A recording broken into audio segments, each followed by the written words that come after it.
From AIT Studios in Abuja, Nigeria, this is the O&M Late Show with Obiora Ilo and Mamode Akuga.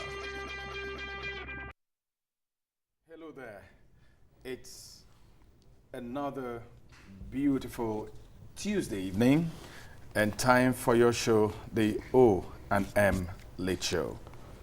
On a day it is looking up for a lot of Nigerians, hope is rising that for the first time in so many days that most households would have electricity, most vehicles will have fuel, and probably in a few days' time there'll be fuel everywhere and the airlines will be on air once again and Nigerians can start living normal, as they say.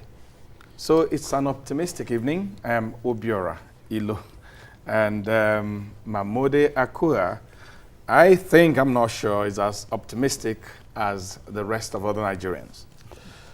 Well, Obiora, I want to be optimistic. I want to be, but I'll be a lot happier when fuel is flowing in filling stations. There's electricity at home. But to tell you the truth, 1,300 megawatts, all-time low power generation in Nigeria. How are we going to get that up so fast? All the enthusiasm about the strike being called off, fuel and all that. As much as I want to be optimistic, I think I want to let Nigerians know that it will still be rough next few days. So we still have to just find a way to just tag along somehow until the situation improves. But having said that, I know that change is in the air. All Nigerians are expecting seriously that this change would really change things. Would really change things, would be a solution to all our problems. I'm not buying that, argument, or rather, I'm not buying that some kind of excuse that we're hearing from APC people already about not being. That they don't have the magic wand. They don't have magic wand. We are not miracle workers. The president-elect saying it's not a miracle worker. Hey, this is your fourth time of trying to be president of Nigeria. You finally got it. I want to believe that even from the first time he had a blueprint. Yes. So well, I also think that today on this program and in a lot of homes in Nigeria, in a lot of drinking places, in a lot of places that people come together, we should take a deep breath and look back like 5 years ago when Jonathan took power and look at those positive things that Jonathan brought about. I want to talk about the rail system that is gradually coming back into our system. Yes. I like to talk about most of our roads, especially the trunk A roads that we had intervention by the Jonathan administration. I remember the Lagos Benin. Wonderful. I remember Lagos Benin. I remember the Lokoja Abuja. Yes.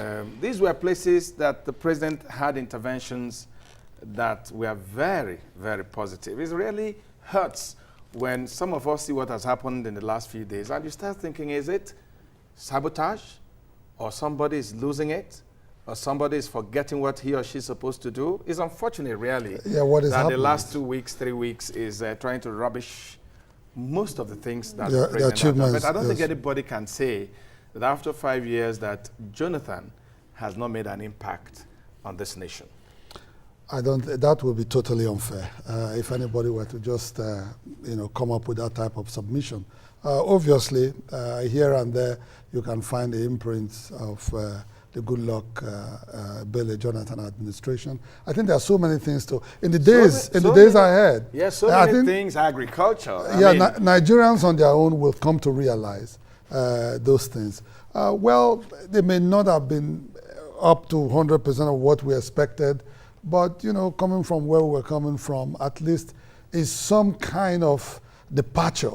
I mean, you talked about the airlines just now. We know the airports. We know the airports.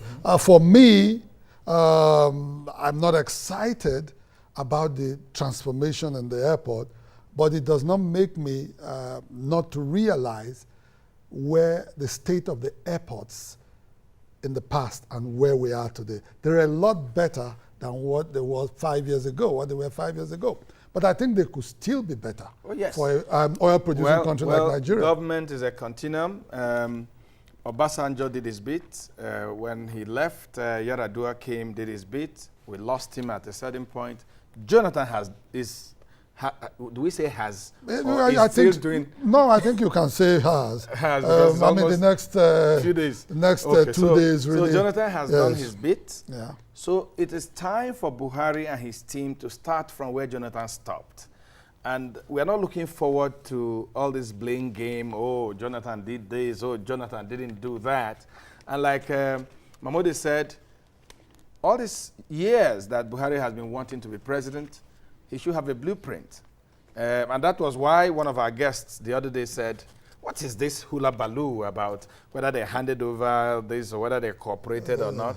That if you are a government in waiting, even before you start waiting, you already had a blueprint, you already had a program of what you wanted to do. You don't need to be advised on how to run the government. Yeah, because they didn't fall from Mars. Yes. They are Nigerians, they live here and all that. You don't need an advice from President Jonathan, really.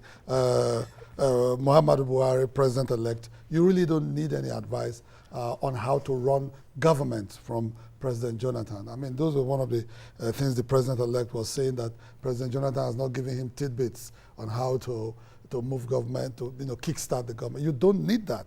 And yeah, I mean, he was head of state in the past. He knows what it is to be there and how to kickstart a government. In any case, very quickly, Nigerian Labour Congress says its position on the removal of subsidy has not changed, as Labour remains opposed to the removal of petroleum subsidy. I think in the days ahead, with the incoming, the National Assembly too, they will have quite a lot on their plate to chew. And the subsidy will be one of the issues they will have to deal with very quickly. I think we had better address this subsidy business, because if we keep postponing it, of course we see the evil day. You know, I stumbled on a forum on the internet today, a forum where we had the former central bank governor, Lamido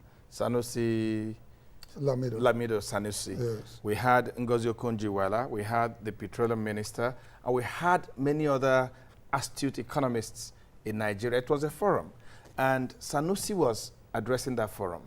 Sincerely, I missed that part when it happened, but I saw it on the internet today. And Sanusi rightly predicted that if we didn't do anything about the fuel subsidy, that we're going to find ourselves here, where we are right now. Yes. So I think that as the new government comes, that decision has to be made. Like it might be a painful like one. Truman said, former President Truman of the United States, he said that when he became president, he put a sign on his table and said, "The buck stops here." So the man, and he said, if you don't like the heat, something like that, then you don't have to be in the kitchen. Yeah. So someone has to take a decision. We can't postpone it anymore. I think that very quickly we have to let our viewers know what we're discussing tonight. A statement credited recently to the APC, of course, read out by Lai Mohammed, the mouthpiece of the APC, saying that the PDP and President Jonathan are handing over a government and a country in crisis to APC. We're going to be taking a look at that statement, and we have some people who will be joining us from the People's Democratic Party and from his Renaissance Group. We have Dr. Ayakeme Whisky, who will be joining us to take a look at that.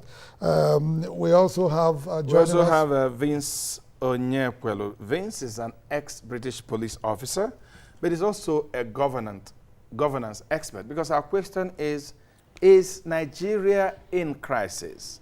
What to do? If we say yes, what do we do? If we say no, what do we still do? Yeah. So we have these two very, very astute Nigerians in the studio. But we'll also be on the phone later. Yes, we'll also be on the phone with a member of the APC Board of Trustees, Chief Sam Nkires. Chief Sam Nkire was supposed to be on this program, but he's right now in Kano, so he'll be joining us from Kano by phone to talk about, is Nigeria in crisis, what to do? But we didn't just stop there. We went on the streets. The ordinary Nigerians, we asked them the same question, is Nigeria in crisis? All right. It'll be all right. Time to take a break now. Yeah. And then when we come back, we'll begin with our discussions. Don't go away.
All right, welcome back. Joining us at this time, Dr. Ayakeme Whisky and Vince Onyekwelu. Gentlemen. Nice to meet you. You're welcome. Welcome. Welcome. Welcome, sir. I think you guys are already catching the mood of the nation. You guys had a discussion, you're all in white. No, coincidence. I thought you planned it. Wonderful coincidence. Maybe to usher in the new administration with peaceful thoughts. Okay, with peaceful thoughts. Because white indicates peace. You don't look like people in a country where there's crisis. I think that statement is quite very diplomatic when you say that white indicates peace. Okay, I'm not a white man, I'm a black man. So what does black indicate? No, then? white color. So what does black color indicate? There is no white color. So as a black man, that so how do I feel about this? Gentlemen, you hold it there. We are not there yet. We'll take a break as we ask ordinary Nigerians, is Nigeria in crisis? That question will be coming to you too. There have been counter-accusations and accusations that the Goodluck Jonathan-led administration is leaving this country in crisis. But let us find out from Nigerians what they feel. Is this country really in crisis? We are in crisis. We should all know that. Forget about the party. No money, no food. Everything is being difficult. We should know that. We should know we have crisis. You don't need to carry guns and arrows and bows and before you can declare war on your citizen. If you are not providing what you are supposed to provide for them, it's not tantamount to war. It's like a father that works in the government establishments and make money, and you cannot buy simple food in his house. Is it not declaring war on his children and the wife? It's obvious. I've been here since 9 in the morning, and I'm still here. I'm just pulling out now. It's not been easy. A lot of people are here on the queue, and it's terrifying that people have to queue for this long to get fuel. Yes, looking at what is going on in the country presently, I will draw conclusion that the country is actually in crisis. I will not say Jonathan's government is responsible, because before now, the electricity sector, they have been trying. The fuel side, they've been trying also. During the regime of Jonathan, we have not been experiencing fuel scarcity. So it's just that this last part of his going out, this fuel scarcity, shortage issue came in. So we are all facing struggles for nothing. There's money, there's everything, but we have to stop the corruption. It's a horrible crisis. The country is down already, and if this country has to come up, they have to do a lot. In fact, they have to first look into the basic necessities, which is like water, light, fuel. Without fuel, we can't do anything in this country. And I just pray for this country because I love this country. Well, that's ending it on a very beautiful note. We all love this country, but we want to see our country a lot better. Being among the first-class nations in the world. So, gentlemen, this is the first part of our interaction with people on the street. A second part is coming in the course of this conversation. But let me just come straight to you, Whisky. Do you agree, like some of the international TV stations, international newspapers and all that are saying that Nigeria has been shut down? And then some people say, or APC says Nigeria is in crisis, and that's what the PDP wants to hand over to the APC. Do you agree, or you have a different opinion? Thank you. Straight ahead, Nigeria is not in crisis. Nigeria is solid, safe, intact, progressive. Anybody who claims Nigeria is in crisis is not totally right. How do you support? But of course. How do you support this? Of course, I'm coming. I want to sympathize with the ordinary Nigerian who, over the past few days, are going through some bit of excruciating times as a result of, in quote, the greed of few Nigerians that tend to make fuel supply a problem. Of course, without